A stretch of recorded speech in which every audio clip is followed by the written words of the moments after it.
오늘 우리 주시는 우리 하나님 말씀은 창세기 35장 1절에서 7절까지 제가 읽겠습니다. 하나님이 야곱에게 이르시되 일어나 베델로 올라가서 거기 거주하며 네가 네 형 에서의 낯을 피하여 도망하던 때에 내게 나타났던 하나님께 거기서 제단을 쌓으라 하신지라. 야곱이 이에 자기 집안 사람과 자기와 함께한 모든 자에게 이르되 너희 중에 있는 이방 신상들을 버리고 자신을 정결하게 하고 너희들의 의복을 바꾸어 입어라. 우리가 일어나 베델로 올라가자. 내 환난 날에 내게 응답하시며 내가 가는 길에서 나와 함께 하신 하나님께 내가 거기서 제단을 쌓으려 하노라 하매 그들이 자기 손에 있는 모든 이방 신상들과 자기 귀에 있는 귀고리들을 야곱에게 주는지라. 야곱이 그것들을 세겜 근처 상수리 나무 아래에 묻고 그들이 떠났으나 하나님이 그 사면 고을들로 크게 두려워하게 하셨으므로 야곱의 아들들을 추격하는 자가 없었더라. 야곱과 그와 함께한 모든 사람들이 가나안 땅 루스 곧 베델에 이르고 그가 거기서 제단을 쌓고 그곳을 엘베델이라 불렀으니 이는 그의 형의 낯을 피할 때에 하나님이 거기서 그에게 나타나셨음이었더라. 아멘. 오늘 우리 본문의 주인공은 야곱입니다. 아마 우리 믿음의 조상들 중에 아브라함부터 모세, 요셉, 모르드게, 에스더, 다니엘, 정말로 우리가 이래 한 사람 한 사람 볼 때마다 본받을 점밖에 없어요. 참 이분들의 이런 면, 저런 면, 참 어떻게 이렇게 신앙생활을 했을까 할 정도로. 그런데 야곱이라는 사람은 좀 다릅니다. 어떻게 보면은 우리하고 제일 많이 닮았는 사람. 꼭 어떻게 보면은 또 우리 같아요. 늘 일에 넘어지고 약삭 빠르고 비겁하고 속이고. 우리 믿음의 조상들 중에 그런 사람 없지 않습니까? 그런데도 불구하고 하나님께서는 나는 아브라함의 하나님, 이삭의 하나님, 야곱의 하나님이라 할 정도로 야곱을 사랑했습니다. 또 어떻게 하나님 앞에 그렇게 사랑을 또 받을 수 있었을까? 야곱 그러면은 신앙적으로 장점이 있습니다. 그게 어떤 거냐면은 실수도 많이 하고 넘어지기도 하고 욕심도 많고 그런 반면에 하나님께서 그 부분을 지적을 하면은 적시로 회개합니다. 이분은 또. 그래 이런 거 하나는 우리가 참 본받아야 될 점 중에 하나인데 적시로 돌았습니다. 그러면서 또 굉장히 열정적이고 성실합니다. 그래서 또 하나님 앞에 사랑을 받았던 사람.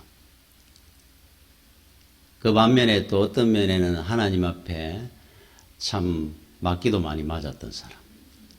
그 사람이 야곱입니다. 그래서 이래 보다 보면은 야곱에 대해서 성경을 읽다 보면은 와닿는 게 굉장히 많습니다. 저는 꼭 내가 내 모습 같고 그러면서도 또 은혜도 많이 받고 그래서 야곱은 특별하게 와닿는 부분이 많은 믿음의 조상입니다. 그래서 여러분들은 야곱의 어떤 잘못된 걸 보거든 나를 보는 것처럼 조심하고 배우고 또 야곱의 좋은 면을 보거든 여러분의 인생의 신앙의 그 안내자로 가이드로 삼으시고 나도 이런 부분이 있을 때 이렇게 해야 되겠구나. 그러면 굉장히 우리한테 유익을 주는 귀한 조상입니다. 이분은. 이분의 그 특징 중에 하나는 어떤 목적을 이루기 위해서 수단 방법을 안 가립니다. 수단과 방법을 안 가립니다. 그런데 하나님이 제일 싫어하는 게 뭐냐 하면은 수단 방법을 안 가리고 목적을 이루는 겁니다. 차라리 목적을 못 이루더라도 그 과정, 방법을 하나님은 더 중요하게 여깁니다. 그래서 우리가 하나님을 잘 모르면은 목적만 이루면 된다라고 생각할 때가 많아요. 그거는 잘못하면 기복신앙이 될 수도 있고 우리 영적으로 잘못되는 경우가 많습니다. 우리 하나님은 과정을 중요시 여깁니다. 성실하게 얼마나 했느냐, 하나님의 뜻대로 살아갔느냐. 목적을 못 이루더라도 거기에 대해서 하나님은 질책하지 않습니다. 목적을 이루더라도 그 과정이 잘못되었으면 하나님이 굉장히 싫어합니다. 여러분 그 2절에 이런 내용이 나옵니다. 제가 한번 읽어보겠습니다. 야곱이 이에 자기 집안 사람과 자기와 함께한 모든 자에게 이르되 너희 중에 있는 이방 신상들을 버리고 첫째 이방 신상을 버리라. 자신을 정결하게 하고 둘째 세 번째 너희들의 의복을 바꾸어 입어라. 세 가지를 이야기를 했어요. 세 가지. 자 그런데 첫 번째 이방 신상 버리고 자기를 정결하게 하고 이 이해가 됩니다. 정결해야 되죠. 하나님 앞에. 그런데 세 번째 의복을 바꾸어 입어라. 옷을 왜 바꾸어 입으라고 해야 되느냐 하는 부분이에요. 이게 어떤 뜻이냐면은 그러니까 하나님은 목적보다 과정을 중요하게 여기시는 중에 하나입니다.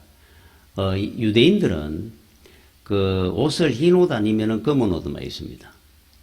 얼룩덜룩한 이렇게 짜가지고 여러 실을 넣어가지고 만드는 얼룩덜룩한 옷을 안 입습니다. 요즘 또 그 유대인들, 정통 유대인들은 흰 옷 아니면 검은 옷만 입어요. 예를 들면 밥을 먹어도 고기는 고기 그릇, 뭐 국 그릇, 뭐 채소 그릇 따로 해가 탁탁 이래 따로 먹지 비빔밥을 해가 먹는다든지 이런 걸 안 합니다. 뭐 하여튼 비비고 혼합되고 하는 거를 그분들은 음식을 먹을 때도 그거를 의식을 하며 삽니다. 그 사람들은. 그러니까 혼합적인 비빔문화, 세상과 신앙과 하나가 돼가 혼합되어지는 거. 이런 거를 굉장히 싫어하고 경계를 합니다. 지금 그 내용 중에 하나가 바로 이 말을 하는 거예요. 의복을 바꿔 입어라. 이 사람들이 세겜 땅에 이방 문화에 젖어 살면서 얼룩덜룩한 옷을 입었는 겁니다. 야곱이. 그 옷 바꿔 입어라 말이에요. 검으면 검든지 희면은 희야 된다 이 말이에요. 희고 검고 희고 붉고 섞어 입지 말라는 겁니다. 혼합되게. 이때부터 이미 유대인들은 혼합적인 것을 배척을 했습니다. 하나님 앞에. 그러니까 목적이 선하면은 과정도 선해야 되는 거예요. 목적은 아무리 선했다 하더라도 과정이 선하지 않으면은 하나님께서 인정하지 않습니다. 굉장히 싫어합니다. 아모스 5장 24절에 오직 정의를 물같이 공의를 마르지 않는 강같이 흐르게 할지어다. 여러분 강은 우리가 낙동강 보면 강이 한 줄기로 쭉 흘러갑니다. 바다로. 그런데 가뭄이 되면은 이 강이 좀 더 꾸불꾸불 가가지고 여러 논에 물을 대감이 바다로 왔으면 좋겠는데 똑같습니다. 그냥 흘러내려갑니다. 홍수가 나면은 또 흘러내려갑니다. 홍수가 나면 직선으로 바로 왔으면 좋겠는데 팍팍 잘 빠지도록. 강은 한번 물길이 잡힌 대로 계속 그 길을 가는 거예요. 하나님의 법은 꾸불거린다든지 다른 길을 택해서 가는 것도 인정해주고 하지는 않습니다. 늘 정통으로 흐르는 강물처럼 가는 거예요. 제가 어릴 때 제 동네 그 친구 중에 하나가 굉장히 성격도 좋고 애가 괜찮았습니다. 성격이. 친했는데 그 아버지가 도에 공무원이셨어요. 그런데 제가 상세하게 제가 여기서 말씀을 드리기는 그렇고 좀 부정을 저질러 가지고 그 당시로 제가 고등학교 되니까 그 당시로는 뭐 뉴스에 날 전국에 한 일주일간 신문에 일면에 날 정도로 굉장히 큰 사건이 있었습니다. 그 아버지가 이제 그걸 했던 거예요. 이 아버지가. 그래서 위에 여러 사람들도 파면을 다 당할 정도로 굉장히 큰 사건이 있었는데, 처음에는 저희들은 몰랐습니다. 그 아버지인 줄. 근데 나중에 이제 알게 되고, 이 친구가 친구들 얼굴을 부끄러워가지고 피해 다녔어요. 저희들하고. 부끄러웠던 것 같아요. 그죠? 그래서 한 5, 6개월 있다 이사를 갔습니다. 그 이유는 잘 못 봤습니다. 그리고 그 아버지가 감옥 생활을 오래 하고 벌금도 많이 추징금을 내고 했는데도 듣기로는 굉장히 잘 산다 그래요. 그때 부정한 돈이 굉장히 이렇게 많았던 것 같아요. 그런데 이제 그 친구 하나가 그 이후에 저한테 그런 이야기를 합니다. 그 친구가 아버지가 원래는 굉장히 강직하시고 참 그런 분이셨다 그러더라. 그 친구가 이야기를 하는데 우리 아버지가 원래는 우리 아버지가 굉장히 강직하시고 정직하신 분이었는데 집안에 장남이다 보니까 동생들도 많고 공부도 시켜야 되고 결혼도 시켜야 되고 혼자 다 했다는 거예요. 그러다 보니까 어쩔 수 없이 돈은 없고 부모 모시고 살면서 그 할머니하고 같이 할아버지하고 같이 살았거든. 그때 공무원 월급이 얼마 안 됐으니까. 그래서 우리 아버지가 부정을 저지르게 됐다. 그랬다 그러더라 하는 이야기를 제가 한번 들었습니다. 그때는 이해가 되었었어요. 어릴 때. 아, 그랬었구나. 그럴 수도 있겠구나. 세월이 지나서 나이가 이래 들면서 이래 보니까 우리는 우리 부모님들이 참 어렵게 살았습니다. 다. 그지? 큰 돈 이래 벌고. 그러면 그 돈을 가지고 그렇다고 해서 다 죄를 범하고 하질 않습니다. 고생을 하면서도 그렇게 살아왔어요. 시간이 지나고 이래 돌아서 생각해 보니까 그래서 우리는 부모님을 존경합니다. 성실하게 살아서 가난한 거는 부끄러운 게 아니거든요. 아무리 내가 어떤 목적을 이루기 위해서 어려운 일이 있었다 하더라도 목적이 선했다 하더라도 그 방법이 잘못되면 그게 부끄러운 겁니다. 사실은. 그런 사람들 때문에 항상 이 세상은 어지러운 거예요. 시끄럽고. 목적만 이루면 된다. 그런데 뭐 공산주의입니다. 그런데 하나님은 그 일을 굉장히 싫어합니다. 그 중국의 춘추 전국 시대에 공무제라는 사람이 있었습니다. 이분은 그 신부라고 하는 고을의 원님으로 있었는데 아주 덕망이 있고 하는 분이다 보니까 존경을 받았던 분이에요. 백성들에게. 그런데 한 번은 이제 제나라, 옆에 있는 제나라 군대가 침략을 해왔습니다. 근데 옛날 전쟁은 요즘은 이제 전쟁이 난다 그러면은 뭐 6.25 때 정도는 막 갑자기 침략을 해가 쳐들어오니까 방어할 태세도 갖추지 못하고 당하기도 하고. 근데 요즘은 그렇게 안 되겠죠. 뭐 레이더라든지 뭐 다 보고 있는데. 어디 뭐 군대가 움직이면 우리도 대비를 하고. 뭐 듣기로는 북한에서 비행기가 뜨면 여기도 같이 뜬다 그러고. 대비를 하지 않습니까? 그런데 옛날 같은 경우는 더 했겠죠. 저쪽에 뭐 척후병이 뭐 국경 있는 데 있다가 말발굽 뭐 먼지가 나면 저기 뭔가 하고 보다가 아 적군이 침략을 오나 막 달려가가지고 이야기를 하고 그러면 그 오는 과정의 시간이 어떨 때는 5시간 나누면 하루길을 그래봐야 눈에 비고 나면 바로 쳐들어오지 않습니까? 전쟁은 바로 일어나는 거니까. 자, 그 시대니까 전쟁이 이제 침략을 해온 거예요. 그 앞에 보더니 이제 척후병이 막 연락을 해왔습니다. 제나라 군대가 쳐들어왔다고.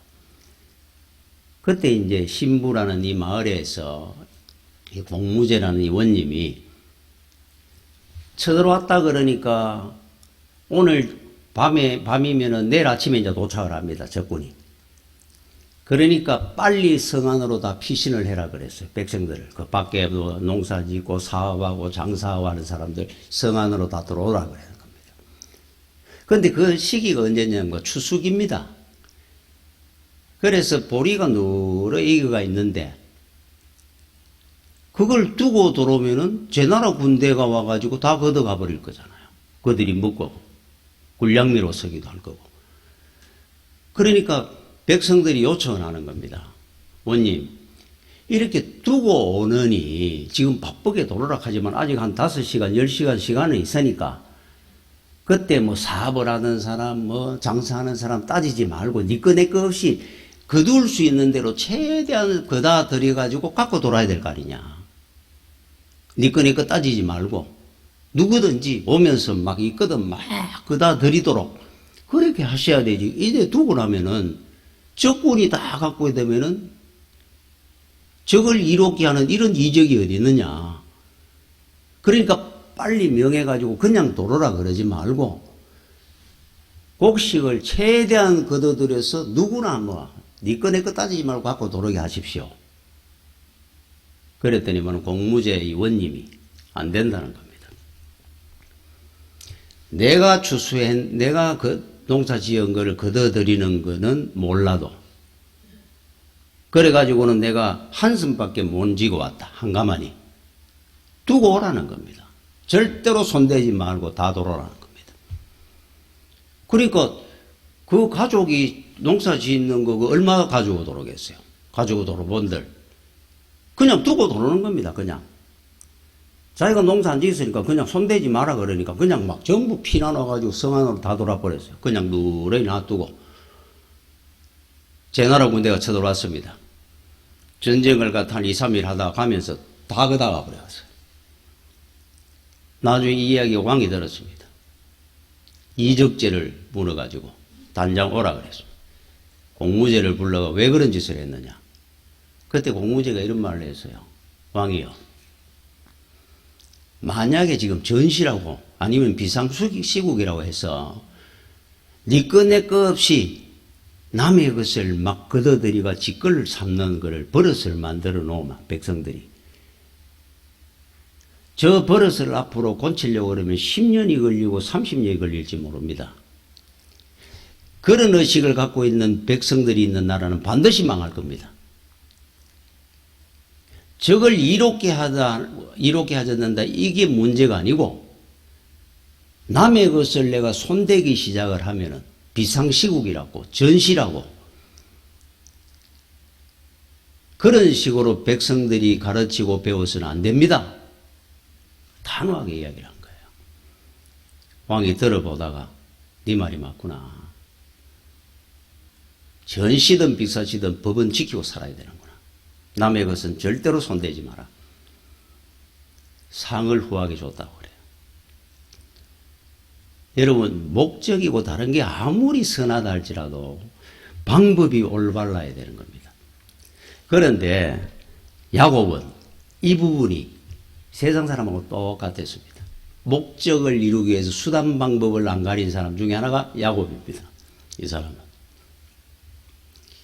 여러분 사무엘상에 보면 15장에 이스라엘이 아말렉 군대와 전쟁을 합니다. 전쟁을 하는데 그때 사울왕 때인데 사무엘 선지자가 사울왕을 찾아와 이렇게 얘기를 합니다. 죄악이 가득한 나라니까 저 나라에 짐승 하나도 살려두지 말고 다 진멸시키십시오. 그랬어요. 하나님의 뜻입니다. 그랬습니다. 그러니까 양이고 소가 한 마리 없이 다 죽이라는 거예요. 다 끌어묻으라는 겁니다. 갖고 들어오지 말라는 겁니다. 분명히 전했습니다. 전쟁을 해가 이겼습니다. 하나님이 이기게 해줬으니까. 이기고 보니까 양이고 소고 많습니다. 다 내 겁니다. 이 소떼 양떼를 갖다가 죽여가지고 끌어묻기가 아까운 거예요. 욕심이 생긴 겁니다. 야 이거 좀 챙기라. 좋은 놈들로. 자기 재산을 삼으려고 다 숨겼습니다. 사무엘 선지자가 왜 모르겠으면 하나님이 다 볼 것 같은 눈으로 보는데 왕이여 저 뒤에 있는 소 양들은 뭡니까? 물었어요. 그랬더니 이런 말을 합니다. 니 걸렸으니까 저거는 내가 가리려고 하는 것이 아니고 하나님 앞에 제사 드릴 때 제사용으로 쓰려고 갖고 들어온 놈들입니다. 그러니까 난 잘못이 없습니다. 그때 사무엘 선지자가 이런 말을 하죠. 순종이 제사보다 낫고 하나님 말씀을 청종하는 것이 수양의 기름보다 낫습니다. 하나님은 절대로 목적을 이루기 위해 수단 방법을 안 가리는 걸 싫어하는 겁니다. 하나님의 뜻대로 공의를 물같이 흘러가도록 하나님은 만듭니다. 그래서 우리는 바르게 살아야 돼요. 그런데 이 부분을 야곱은 못했습니다. 실제로. 처음부터 윗선에 전부 위선적이었어요. 복을 받기 위해서 아버지 형을 속이고 축복 기도를 대신 받고. 복 받는다 그러면 어떤 수단과 방법은 안 가립니다. 이 사람은. 자, 도망을 갔습니다. 라반의 집으로. 외삼촌 집으로 도망을 가고 20년을 고생을 했다 그럽니다. 추위 더위에 머슴처럼 살았어요. 오히려 외삼촌이고 이러다 보니까 외사촌지간이고 하다 보니까 섭섭한 게 더 많았을 수도 있습니다. 그걸 견디냈습니다. 이 사람은. 대단한 사람입니다. 라헬이라는 한 여자를 사랑해가 결혼을 하는데 7년 애가 속아가지고 7년 14년 걸려가지고 결혼한 사람입니다. 이야, 이런 사람이 있습니까? 한 여자를 사랑해가지고 14년 걸려가 머슴살이 애가 무임으로 그 여자와 결혼하기 위해서 14년 걸려가지고 결혼했는 사람입니다. 자, 20년 만에 거부가 됐습니다. 부자가 돼가 돌아옵니다. 가정을 이뤘습니다. 이제 고향 땅으로 돌아오게 됐어요. 거기에도 우여곡절이 있었지만은, 자, 돌아옵니다. 돌아오는데, 약복강이라는 강이 있고, 이 강을 건너면은 이제 고향 땅 가는 길인데, 이 약복강 앞에 형 에서가 기다리고 있다는 겁니다. 그런데 형 에서가 혼자 온 것이 아니고, 용병을 400명을 거느리고 왔다는 겁니다. 용병이라는 것은 돈을 주고 사가지고 서는 내 사병입니다. 여러분 400명 같으면 하루 먹는 만약에 쌀가마니 같으면 몇 가만 먹겠습니까? 하루 3끼를 먹으려고 그러고 400명이. 그 장병들이. 돈이 얼마나 들었겠습니까? 임금이 월급을 주려고 그러면. 아마 집 팔고 놈 팔아가지고 설 수 있는 병사들입니다. 그 병사들을 동생 만나러 오는데 뭐하라고 그 큰 돈 들여가지고 용병을 끌고 갔겠습니까? 이유가 있겠죠. 죽이려고 한 겁니다. 동생을. 그런데 뭐 때문에 400명이나 데려왔을까? 동생이 만약에 부자가 되면 그도 사병을 갖고 있을 수 있으니까 머슴들 말이. 혹 모르니까 400명을 구한 겁니다. 그 400명 데리고 왔습니다. 엄청난 돈을 갖다가 그렇게 들여가지고 20년을 마음속으로 칼을 갈았으니까 얼마나 예리하고 날카로웠겠습니까? 마음의 칼이. 만나면 죽습니다. 자, 그런데 야곱은 20년 살면서 믿음적으로 다 잃어버렸던 사람이에요. 하나님이 찾아옵니다. 약복강 나루터에.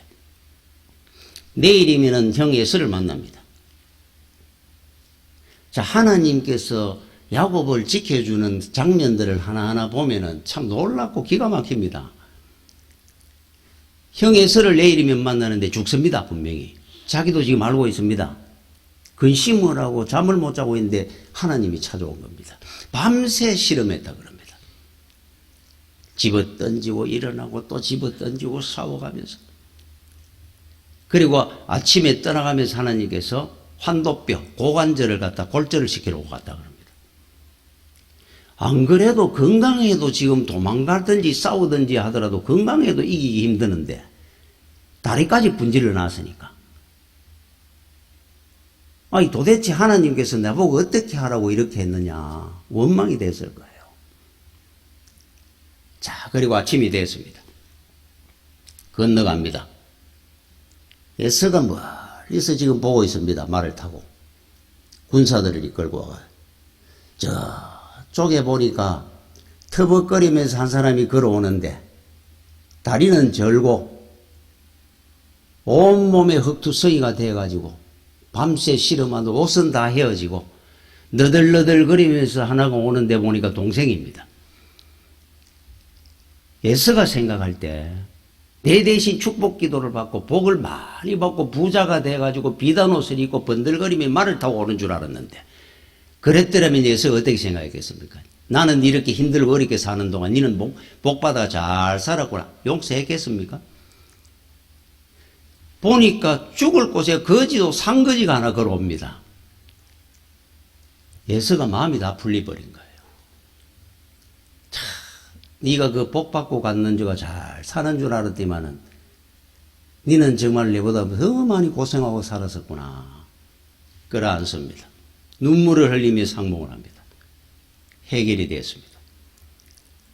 여러분이 살다가 잠 못 이룰 일이 생기고 실험할 일이 생기고 고민할 일이 생기거든 원망하지 말고 하나님께서 내가 다음날 만나야 될 예서를 위해서 화해시키기 위해서 나한테 이런 은혜를 주시는구나 라고 생각을 해야 돼요. 야곱은 그 밤에 그런 일이 있을 때 그거 몰랐을 겁니다. 그런데 그 다음날 예서를 만나고 알았을 겁니다. 야, 하나님께서 나를 이렇게 밤새 씨름하고 애를 먹이시더니만 형하고 화해를 시키려고 하셨던 하나님의 지혜였구나. 앞으로 여러분들은 그렇게 살아야 됩니다. 자, 그러면서 본문 3절에 이런 말씀이 나옵니다. 우리가 일어나 베델로 올라가자. 내 환난 날에 내게 응답하시며 내가 가는 길에서 나와 함께 하신 하나님께 내가 거기서 제단을 쌓으려 하노라. 20년 전에 도망을 나올 때, 어릴 때, 외삼촌 라반의 집으로 갈 때 첫 번째 그 광야 땅에서 두렵고 외로운 가운데 잠을 청하는데 얼마나 무서웠겠습니까? 혼자 집 들어가지고.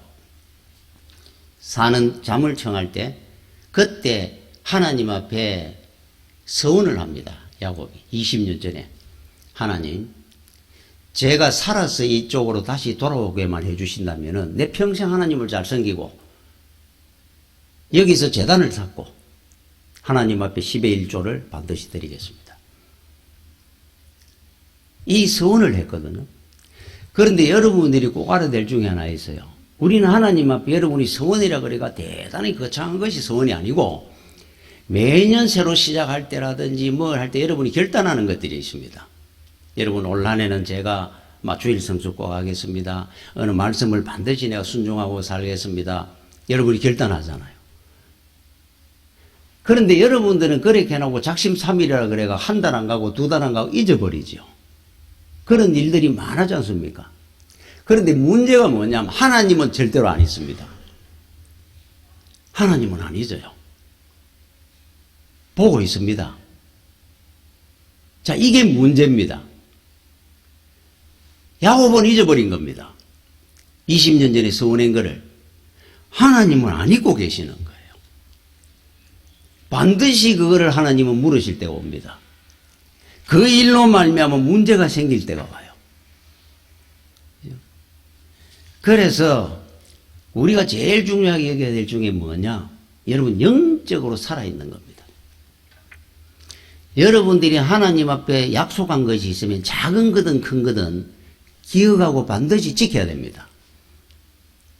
그걸로 인해서 하나님 앞에 우리가 문제될 때가 많습니다. 이 다음에 보면은 야곱의 가정에 큰 우환이 오는데 그거 깨닫게 하기 위해서 오는 우환입니다. 그래서 여러분들이 기도할 때 했는 말, 우리는 어려울 때 주야 그러잖아요. 좀에만 괜찮아지면은 세겜으로 도망갑니다. 야곱하고 우리하고 너무너무 닮았어요. 어떻게 보면.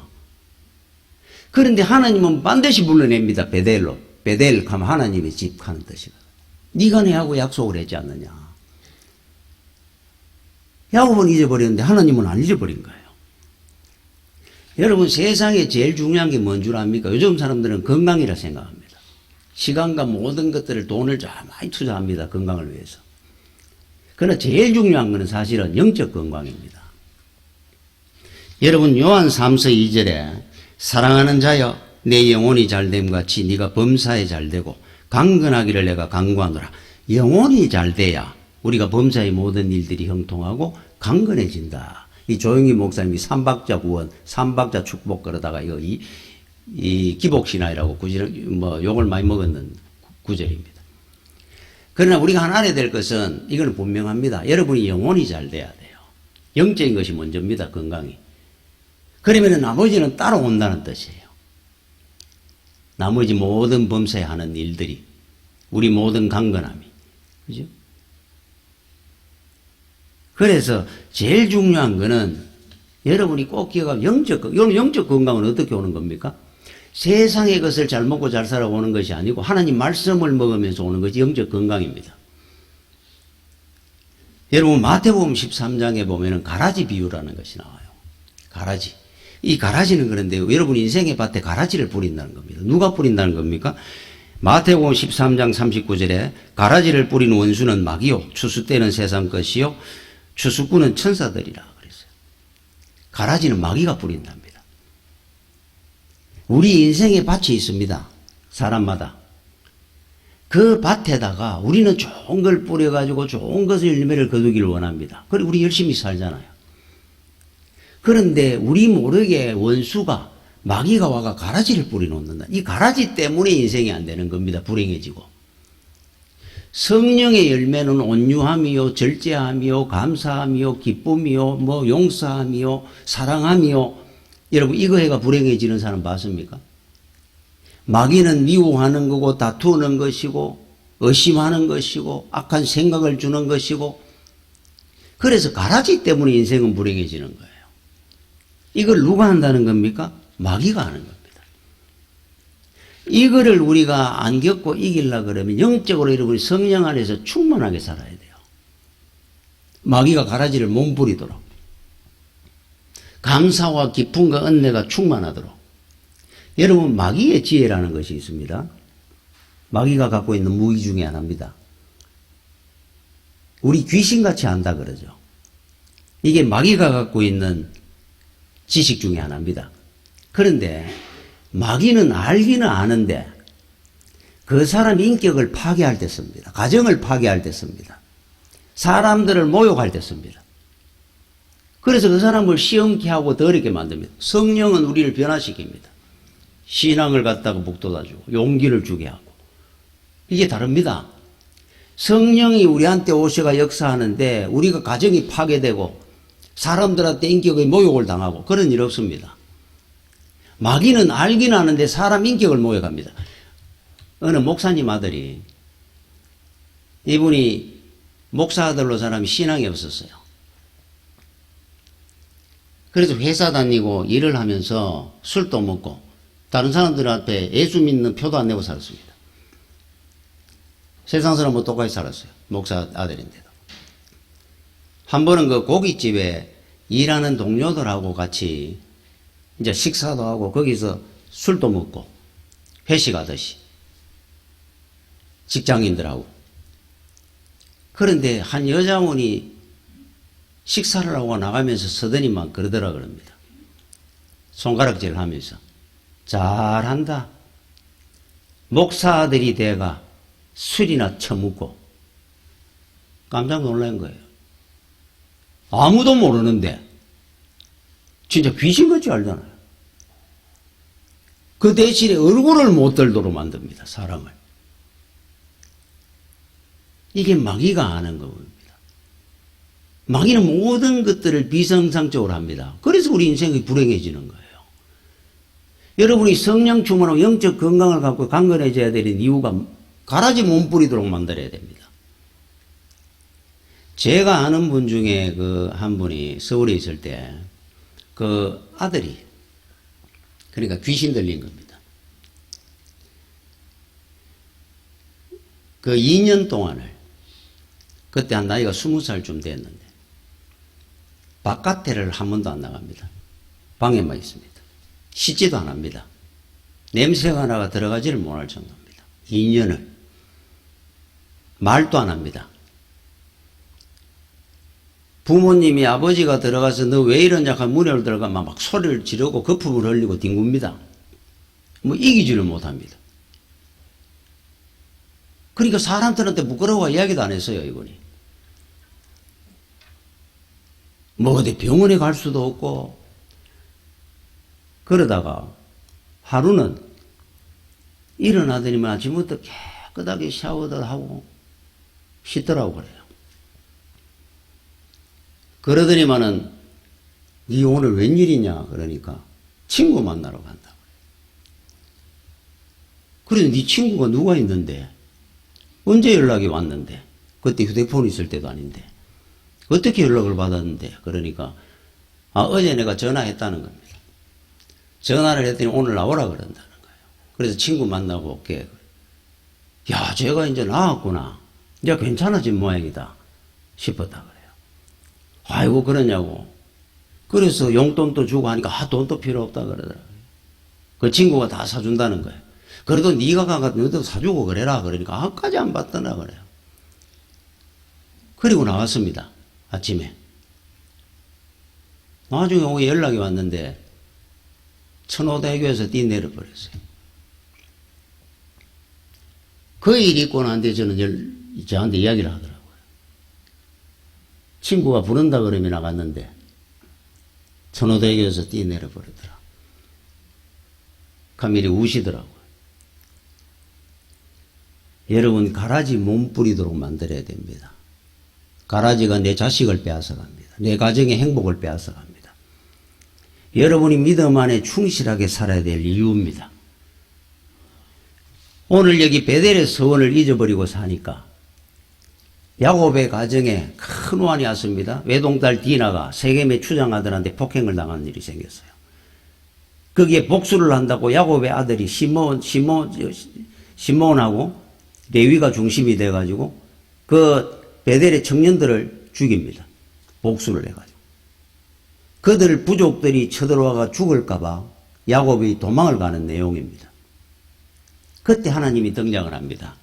1절에 하나님이 야곱에게 이르시되 일어나 베델로 올라가서 거기 거주하며 네가 내 영의 에서의 낯을 피하여 도망하던 때에 내가 나타났던 하나님께 거기서 제단을 쌓아라. 옛날에 네가 내한테 서운한 것을 지키라. 그럽니다. 여러분 하나님은 여러분한테 찾아옵니다. 오시는데 여러분 은혜와 축복과 기쁨과 행복을 주기 위해 오시도록 해야 되지. 여러분이 영적으로 죽어있고 병들어 있고 잠이 들어 있으면 여러분들을 깨우기 위해서 찾아오실 때가 있어요. 이거는 협박이 아닙니다. 안 그러면은 야곱이 세겜 땅에 7년을 잊어버리고 살았으니까 깨워야 될 거 아닙니까? 그때서야 야곱이 정신이 번쩍 들어가 하나님 앞에 무릎을 꿇는 베델로 쫓아가게 되는 그 내용입니다. 그래서 제가 여러분들에게 말씀드리는 것은 제일 중요한 것이 뭐냐? 영적으로 살아있는 겁니다. 건강하게 살아야 돼요. 사단이 역사하지 못하도록 만들어야 됩니다. 세겜으로 가면 안 됩니다. 우리가 서운한 것이 있지 않습니까? 하나님 앞에. 평생을 나는 예수 잘 믿겠습니다. 그랬잖아요. 세례를 받을 때도 우리는 약속을 했지 않습니까? 하나님은 반드시 기억하라고 했습니다. 베델로 올라가라고. 우리는 투가마 세겜 땅으로 나갑니다. 나갔다 그러면 5년이고 10년이고 20년이고 잊어버리고 합니다. 잠든 사람은 자기가 잠든 줄을 모릅니다. 하나님이 깨우러 찾아오실 때가 있어요. 여러분들이 반드시 기억을 해야 됩니다. 작은 거 하나 잃어버리면 나중에 큰 걸 잃을 날이 옵니다. 제일 첫 번째 서운한 것이 뭡니까? 베델이었잖아요. 그거 잊어버리면 나중에 많은 걸 잃습니다. 여러분 칠면조를 찾아라 하는 이야기 합니까? 어느 집에 칠면조를 잃어버렸어요. 도둑들이 칠면조를 훔쳐갔습니다. 그 아버지가 자식들을 불러 앉혀놓고 호통을 칩니다. 반드시 칠면조를 찾아라 그럽니다. 아니 집에 나귀도 있고 양도 있고 소도 있는데 말도 있고 한데 뭔 칠면조 하나 잃었다고 아버지가 저렇게 화를 내실까? 자식들은 이해를 못 했습니다. 그래서 칠면조 찾는 걸 허지부지하게 넘어갔습니다. 그 다음에 한 달쯤 지나니까 양이 없어졌습니다. 좀 한 달쯤 있으니까 소가 없어졌습니다. 좀 있으니까 말이 없어졌습니다. 다 잃어버린 거예요. 그때서야 알았습니다. 아버지가 왜 칠면조 잃었을 때 꼭 찾아라 그랬는지를. 그 이유를 압니까? 칠면조를 훔쳐가 보니까 저 집에는 칠면조를 잃어도 어떻게 할 줄을 모르는구나. 힘이 없구나. 만만하게 보니까 그 다음에 양을 훔치가고 소를 훔치가고 말을 훔치고 다 훔쳐가는 겁니다. 만만하게 보여서 그런 거예요. 마귀한테.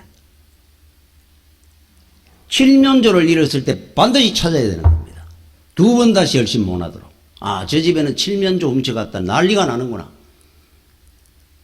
주일 성수 하나 안 하는 거, 하나님 말씀 순종 하나 아무것도 아닌 것 같고 별거 아닌가 싶어 넘어가는 거, 나중에 마귀가 만만하게 보고 우습게 합니다. 아, 저 정도 안 해도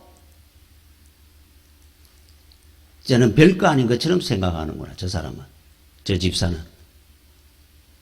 여러분의 행복을 훔쳐갑니다. 자식을 훔쳐갈 겁니다. 여러분의 인생을 훔쳐갈 겁니다. 하나를 잃었다고 느꼈습니까? 반드시 찾아내고 회개하고 결단해야 됩니다. 그때. 두 번 다시 열심히 못하도록. 야곱을 통해서 하나님이 우리에게 주시는 가장 큰 교훈이고 은혜입니다. 기도하겠습니다. 주여, 은혜를 감사를 드립니다. 우리가 믿음을 잃어버리지 아니하도록 베델을 떠나지 말고 세겜으로 향하여 나가지 아니하는, 또 우리가 야곱처럼 잘못되고 넘어질 때마다 하나님 앞에 회개하고 새롭게 다시 일어날 줄 아는 믿음들이 되도록 인도하여 주시옵소서. 아버지, 한 해가 다 갔고 새해가 시작될 즈음에 하나님 앞에 새롭게 결단하는 이 결단이 평생을 변하지 아니하도록 잘 지키며 살 수 있도록 인도하여 주시옵소서. 예수님 이름으로 기도드립니다. 아멘.